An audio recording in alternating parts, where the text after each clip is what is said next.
వీడియోలో మనం చూడబోతున్నాం మన KTM Duke 250 రివ్యూ. ఇది బిగినర్ బైకా లేదా ఎక్స్పీరియన్స్ రైడర్ కోసమా, దీని price, mileage, engine performance, breaking, దీని కాస్టింగ్ ఎంతెంత పడుతుందో ఈ వీడియోలో మొత్తం ఎక్స్ప్లెయిన్ చేస్తాం. మీకు అన్నీ క్లియర్గా టెక్నికల్గా అయితే ఎక్స్ప్లెయిన్ చేస్తా.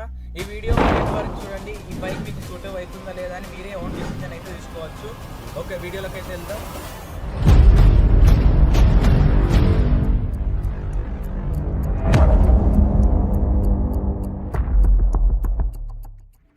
Hello guys, welcome back to my channel Nitin 56. ఈ రోజు వచ్చేసి అయితే మన డ్యూక్ 250 అయితే రివ్యూ అయిపోతున్నాం. సో మీకు ఇలాంటి కంటెంట్ కావాలంటే కింద కామెంట్ అయితే చేయండి. Okay, like, share, subscribe to my channel. వీడియోలోకి అయితే వెళ్ళిపోదాం.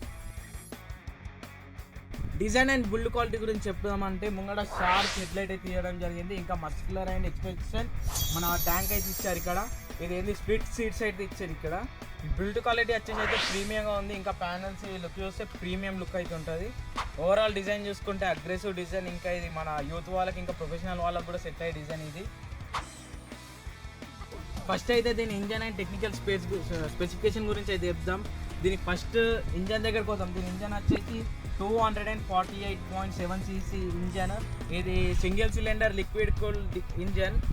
దీని అయితే 6 స్పీడ్ గేర్ బాక్స్ అయితే ఇవ్వడం జరిగింది. దీని పవర్ వచ్చేసి 30 హార్స్ పవర్ ఎట్ 9000 RPM. ఇంకా దీని న్యూటోమీటర్ టాక్ వచ్చేసి 24 న్యూటోమీటర్ టాక్ ఎట్ 7500 RPM. ఇది ఫ్యూయల్ ఇంజెక్షన్ సిస్టమ్ అయితే ఇవ్వడం జరిగింది బైక్లో. ఈ బండి స్మూత్గా నడుస్తుంది. సిటీలో కూడా లో RPMలో సెకండ్ థర్డ్ గేర్లో అయితే స్మూత్గా అయితే నడుస్తుంది. దీని ఇంజన్ హీటింగ్ గురించి కూడా ఏం మనకైతే అవసరం కూడా లేదు. నార్మల్ అయితే హైవేలో కూడా అగ్రెసివ్ స్పీడింగ్ కూడా చేయొచ్చు. నేనైతే దీన్ని టాప్ 150, 140, 150 దాకా కొట్టిన. అంటే దగ్గర 149 నుంచి 150 దాకా అయితే కొట్టిన దీన్ని. ఇది కంఫర్టబుల్గా రైడ్ చేయడానికి అయితే బాగుంటుంది. కంపేర్లకి డ్యూక్ 200తో చూస్తే 250లో అయితే కొంచెం పర్ఫార్మెన్స్ వైజ్కి అయితే కొంచెం పెరిగినట్టు అయితే అనిపిస్తుంది. మనం నెక్స్ట్ వచ్చేసి రైడ్ క్వాలిటీ అండ్ సస్పెన్షన్ అయితే చూస్తున్నాం. ముంగటదైతే WP USB 4 అయితే ఇవ్వడం జరిగింది ముంగట. వెనక WP మోనోషార్క్ అయితే ఇవ్వడం జరిగింది. ఇది మన స్పీడ్ బ్రేకర్ ఇండియన్ రోడ్స్ గురించి తెలిసిందేనా. ఇండియన్ రోడ్స్ ప్రకారం చూస్తే అయితే కంఫర్ట్ అయితే వెళ్తుంది. మన ట్రాఫిక్ సిటీ మోడ్ అయినా హైవే మోడ్ అయినా స్మూత్గా అయితే వెళ్తుంది. ఒక్కటి మెయిన్ నోటీస్ చేస్తే ముంగట సస్పెన్షన్ వచ్చేసి ఎవ్రీ 2-3 మంత్స్కి అయితే కంపల్సరీ ఆయిల్ సీక్ అయితే లీక్ కంపల్సరీ అవుతుంది. నేను కొన్నప్పటి నుంచి ఇప్పటికి మొన్ననే రీసెంట్లో కూడా ఆయిల్ సీల్ అయితే కొత్తదైతే వేయించిన. వెనక అయితే సస్పెన్షన్ అయితే స్మూత్ ఉంటుంది. నార్మల్గా మన సిటీ కంఫర్ట్ అయినా హైవే కంఫర్ట్ అయినా ఏదైనా మన నార్మల్ రోడ్ ఇండియన్ రోడ్ గురించి తెలిసిందే నా మొత్తం లొంతలు ఉంటాయి. దానికైతే బెస్ట్ సెట్ అవుతుంది. నేను కొన్నప్పటి నుంచి అయితే వెనక సస్పెన్షన్ అయితే అడ్జస్ట్ చేయొచ్చు, కానీ చేయలే, అదే ఓకే అయింది. ఇంకా దీన్ని మనం వెనక అయితే అడ్జస్ట్ చేయించుకోవచ్చు. సైజ్ ఎంత పైకి కింది కూడా అడ్జస్ట్ చేయించుకోవచ్చు. మనం నెక్స్ట్ వచ్చేసి టైర్ అండ్ హ్యాండిలింగ్ అయితే చూస్తున్నాం. ముంగట టైర్ సైజ్ వచ్చేసి 110/70 సైజ్ అయితే ఇచ్చారు. వెనక టైర్ చూసుకున్నట్టయితే 150/60 అయితే టైర్ సైజ్ ఇచ్చారు. మన నార్మల్గా అయితే కార్నరింగ్ కోసం అయితే బెస్ట్ టైర్ వెనకదైనా ముంగటదైనా కూడా. మన ఇండియన్ ట్రాఫిక్ గురించి అయితే కార్నరింగ్ గురించి అయితే తెలిసిందేం లేదు. మన బెస్ట్ కార్నరింగ్ కోసం అయితే వర్క్ అయితే చేస్తుంది పక్కా. హ్యాండిలింగ్ డ్యూక్ సిరీస్లో అయితే దీని బెస్ట్ అయితే ఇది ఇస్తుంది కార్నరింగ్. దానికైతే ఇదైతే దీని టైర్ సైజ్ ప్రకారం చూస్తే దీని బెస్ట్ అయితే ఇది ఇస్తుంది కంపల్సరీ. ఇప్పుడు మనం అయితే మెయిన్ పార్ట్కి అయితే వచ్చినాం. మన ఇండియన్ సైకాలజీ వాళ్ళు ఆలోచించేది ఏంది, ఈ బైక్ ఎంత మైలేజ్ ఇస్తుందని. ఇంకా మైలేజ్, ఇంకా దీని ఫ్యూయల్ ట్యాంక్ కెపాసిటీ ఎంత మైలేజ్ అని. ఫస్ట్ వచ్చేసి ఫ్యూయల్ ట్యాంక్ కెపాసిటీలోకి పోదాం. ఫ్యూయల్ ట్యాంక్ కెపాసిటీ వచ్చేసి 13.4 లీటర్ కెపాసిటీ అయితే దీని ఫ్యూయల్ ట్యాంక్ ఉంటుంది. ఇంకా దీని మైలేజ్ కంపెనీ క్లెయిమ్ చేస్తున్నది 28 నుంచి 35 మధ్యలో. కానీ మనకు రియల్ నేను 55,000 కిలోమీటర్స్ అయితే దీన్ని నడిపిన. నాకు వచ్చిన మైలేజ్ వచ్చేసి లోకల్ సిటీలో నడిపినప్పుడు అయితే 24 నుంచి 25 దాకా వచ్చింది. హైవేలో 29. మ్యాక్సిమం ఎంత మన ఒకటే కాన్స్టెంట్ వేలా పోయినా కూడా, ఒకటే స్పీడ్ మెయింటైన్ చేసినా కూడా 30కి మించి ఇంతవరకు ఒక్కసారి కూడా ఎక్కువ రాలేదు. ఇంకా దీని గురించి అయితే మెయిన్ మనం ఈ బైక్ తీసుకుంటామంటే కంపల్సరీ మైలేజ్ గురించి ఆలోచించి అస్సలు తీసుకోవద్దు. మైలేజ్ గురించి ఆలోచిస్తే వేరే బైక్స్ ఉన్నాయి, కానీ ఈ బైక్ అయితే మైలేజ్ గురించి అస్సలు ఉన్నది. అగ్రెసివ్ పర్ఫార్మెన్స్ కోసం అయితే మెయిన్ ఈ బైక్ తీసుకున్నామంటే అగ్రెసివ్ పర్ఫార్మెన్స్ కోసమే తీసుకోవాలా. నార్మల్గా 250cc మనం ఎందుకు తీసుకుంటాం, అట్లా అంటే డ్యూక్ 125 ఉన్నది. అది కూడా అంతే. ఈ సెగ్మెంట్లోనే అన్ని మైలేజ్ కొంచెం తక్కువనే ఇస్తాయి. స్పోర్ట్స్ అంటే ఇది నేకెడ్ బైక్ కదా, ఈ బైక్లోనే అయితే కంపల్సరీ తక్కువనే ఇస్తాయి. ఇప్పుడైతే మనము కంఫర్ట్ గురించి అయితే చెప్దాం. కంఫర్ట్ వచ్చేసి ఇది మన సీట్ సైజ్ ఉంటుంది కదా, సీట్ సైజ్ 800mm. ఇదైతే మనం నార్మల్గా అన్ని మన ఇండియన్ వాళ్ళకైతే అందరికైతే 800mm నార్మల్ అయితే సెట్ అయిపోతుంది.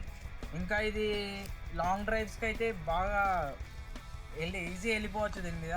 ఇంకా మన నార్మల్ బైక్లే కాకుండా కొన్ని బైక్స్ నడితే ఇట్లా ఇంకా పెయిన్ వచ్చినట్టు అవుతుంది, దీనికైతే పెయిన్ వచ్చినట్టు అయితే ఉంటుంది. కంఫర్టబుల్ అయితే వెళ్ళిపోవడానికి అయితే ఉంటుంది. నార్మల్గా అయితే ఇది 800mm ఉంటుంది, మనకు ఎక్కువ కూడా అవసరం లేదు. లాంగ్ డ్రైవ్స్ అయినా షార్ట్ డ్రైవ్స్ అయినా మనకైతే ఈజీగా కంఫర్ట్గా అయితే వెళ్ళిపోవచ్చు. ఇంకా మనం నెక్స్ట్ దానికి వచ్చినట్టయితే ఇప్పుడు ప్రైస్ అండ్ మెయింటెనెన్స్ గురించి అయితే చెప్తున్నా. ప్రైస్ అండ్ మెయింటెనెన్స్ అయితే ఫస్ట్ ప్రైస్ గురించి వద్దాం. నేనైతే బైక్ అయితే సెకండ్ హ్యాండ్లో అయితే తీసుకున్నాను. నేను తీసుకున్నప్పుడు అరౌండ్ 16,000 to 18,000 కిలోమీటర్ అయితే తిరిగింది ఉండే. నేను ఇప్పుడైతే 55,000 అయితే కంప్లీట్ అయింది నేను ఇప్పటికి. ఇంకా నేను తీసుకున్న ప్రైస్ మీకు ఒకవేళ తెలాలంటే సెకండ్ హ్యాండ్ ఎంత పడ్డదని మీకు కింద కామెంట్ నేను చెప్తా. ఇంకా నేను తీసుకునేటప్పుడు 2018 మోడల్, ఇది Gen 1 కాబట్టి డ్యూక్ Gen 1 2018 మోడల్. ఇది అప్పట్లో 2.6 lakh అట్లా ఉండే. ఇంకా దీని మెయింటెనెన్స్ కొంచెం ప్రీమియం ఉంటుంది.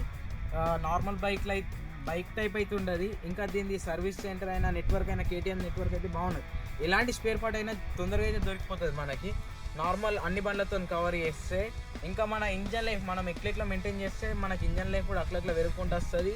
ఇంకా మైలేజ్ అవి కూడా నార్మల్ ఎట్లునే అట్లా నడుస్తాయి. మనం ఇగ్నోర్ చేసినాం ఒక కవర్ని, ఇగ్నోర్ చేస్తే ఆ ఇంజన్ చేయకి వస్తుంది, అది నార్మల్గా అందరికి తెలిసింది. ఎవరి బైక్ కొనొచ్చు అంటే 150cc are 160cc already bike ఉండి నడిపించుకొని దాన్ని అప్డేట్ అవుదామంటారు కదా, 150 నుంచి 200 250 అట్లా. ఈ బైక్ అయితే వాళ్ళకి సెట్ అవుతుంది. ఎందుకంటే మనకి దాని పవర్ మీదకి చూసినట్టయితే 150 160 నార్మల్గా దాని మీదకి ఎక్కువ అనిపించేది, ఒక 50 100 పెరిగిన పవర్ అనిపిస్తుంది. బట్ నార్మల్గా స్టార్టింగ్ బిగినర్ నుంచి డైరెక్ట్ 250cc తీసుకుంటే కొంచెం అయితే కష్టం అవుతుంది, ఎందుకంటే దీని పవర్ పికప్ కొంచెం టార్క్ ఎక్కువ ఉంటుంది కాబట్టి కష్టం. ఇంకా నెక్స్ట్ వచ్చేసి మన మెయిన్ ఫ్యామిలీ పర్సన్స్ వీళ్ళు ఉంటారా, వాళ్ళు తీసుకుంటే కష్టం. ఎందుకంటే దాని సీటింగ్ కోసం అయితే ఒక్కొక్కరికి అయితే సెట్ అవుతుంది కానీ ఫ్యామిలీకి అయితే సెట్ కాదు. ఇంకా long drives, highway drives, weekend drives కోసం అయితే పోతారు కదా, వాళ్ళ కోసం అయితే బెస్ట్ సెట్ అవుతుంది బైక్ వచ్చేసి. ఇంకా ఇంకొకటి చెప్పాలంటే మెయిన్ ఈ బైక్కి చెప్రి అని ఒక ట్యాగ్ కూడా వేసిండు. దాని గురించి వీడియో ఎండింగ్లో మాట్లాడుతుంది చూడండి. మీకు ఈ బైక్ గురించి అయితే ఫైనల్గా అన్నీ తెలిసినాయి అనుకుంటున్నా. మెయిన్ ఈ బైక్లో మనకి ఏం తక్కువైంది, engine performance, seat comfort, tyre, suspension అన్నీ ఓకే. ఈ బైక్లో మనకి నార్మల్గా ట్యాంక్ అయినా మైలేజ్ అయినా ఏదైనా కూడా మీకు అర్థమైపోయింది అనుకుంటున్నా. ఓకే, ఈ వీడియో మీకు నచ్చిన ఒక్క నిమిషం అది కాదు, మీకు నేను నార్మల్గా అందరు ఇప్పుడు ముందు చెప్తున్నా కదా, నార్మల్గా ఈ బైక్ని చెప్రి అని అంటుంది. చెప్రి అనేది దాని బైక్ కంపెనీతో రాలేదు, నార్మల్గా అందరు డ్రైవింగ్ చేసే బట్టి. ఎందుకంటే కార్నరింగ్ ఎక్కడంటే అక్కడ అంపుడు చేసుడు దాంతో చెప్రి. ఈ బైక్ అని కాదు, వేరే బైక్ కూడా సేమ్ ఇంతే చెప్రి టైప్ నడిపించుడు చేస్తుండే. నేను మీకు కావాలంటే స్క్రీన్ మీద ప్లే చేస్తా చూడండి. నార్మల్గా ఇది ఆ KTM అని కాదు, R15 అయినా బుల్లెట్ అయినా అవి కూడా నార్మల్గా అటు ఇటు చెప్రి టైప్ నడుపుతారు. బైక్ ఎప్పుడు చెప్పి నార్మల్ ఈ సెగ్మెంట్ ఈ సీసీలో కొంచెం ప్రైస్ తక్కువ ఉన్నది కాబట్టి దీన్ని అందరు కొనుక్కున్నట్లు అందరు దీన్ని చెప్పి చేసిన అంతే తప్పితే. కానీ దీని వాళ్ళ డ్రైవింగ్ స్కిల్స్తో నేను చెప్పి అయింది, నార్మల్ అయితే కాలేదు. ఓకే, నేనైతే ఈ బైక్ని అయితే నేను దగ్గర 2-3 years నుంచి వాడుతున్నాను. నాకు ఆ ఫీలింగ్ ఎప్పుడు రాలేదు. నార్మల్గా నడిపిన మీదకైనా ఉంటుంది, పర్ఫార్మెన్స్ ఎక్కువ ఉంటుంది. పర్ఫార్మెన్స్ మీదకైనా వాళ్ళు మజా చేద్దామని అంపుతారు, చేస్తారు, లేపుతారు. ఇక దాన్ని చెప్పి అనే ఒక నోట్ అయితే పడ్డది. ఓకే, అది వదిలేండి. ఫైనల్ అయితే ఒక నోట్కి వచ్చేద్దాం. ఈ వీడియో మీకు నచ్చింది అనుకుంటున్నా. ఈ వీడియో మీకు నచ్చితే లైక్, షేర్, సబ్స్క్రైబ్, కామెంట్ చేయండి. ముంగట మీకు ఇలాంటి ఏమైనా వీడియోస్ కావాలంటే కామెంట్ చేయండి, నేను మీకోసం చేస్తాను. ఒకవేళ బైక్ రివ్యూ కావాలన్నా, కార్ రివ్యూ కావాలని కామెంట్ చేయండి. ఓకే, మళ్ళీ మీకైతే వీడియో నచ్చుతుంది అనుకుంటున్నా. Like, share, subscribe to my channel Nitin56. Bye. Next వీడియోలో అయితే కలుద్దాం. Stay tune for next video.